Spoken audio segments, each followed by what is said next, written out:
মুন্সিগঞ্জের সিরাজদি খান শেখরনগরে রায় বাহাদুর শ্রীনাথ ইনস্টিটিউশনের 2004-এর ব্যাচের শিক্ষার্থীদের পুনর্মিলনী উপলক্ষে ক্রিকেট ম্যাচ অনুষ্ঠিত হয়েছে। আজকে আমাদের 2004 ব্যাচের পুনর্মিলনী এবং একটি ক্রিকেট ম্যাচ অনুষ্ঠিত হচ্ছে। ইনশাল্লাহ আসলে ম্যাচ খেলা বা এগুলো কিছুই না, আমরা একসাথে হয়েছি, এটি সবচেয়ে বড় ইস্যু। আমরা খেলাটাকে শুধু খেলা না, আমাদের সম্প্রীতির বন্ধন হিসেবে দেখব। শুক্রবার 14 নভেম্বর সকাল 10টার দিকে রায় বাহাদুর শ্রীনাথ ইনস্টিটিউশনের খেলার মাঠে এ ম্যাচ অনুষ্ঠিত হয়।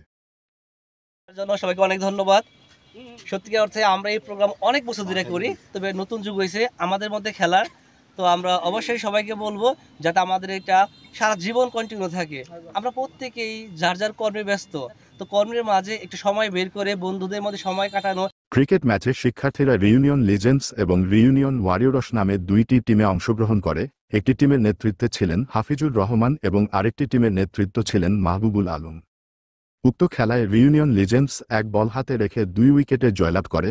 খেলার পরিচালনায় ছিলেন রথিন তালুকদার এবং রাজন বর্মন। স্কোরবোর্ড পরিচালনা করেন মোহাম্মদ তানভীর আহমেদ।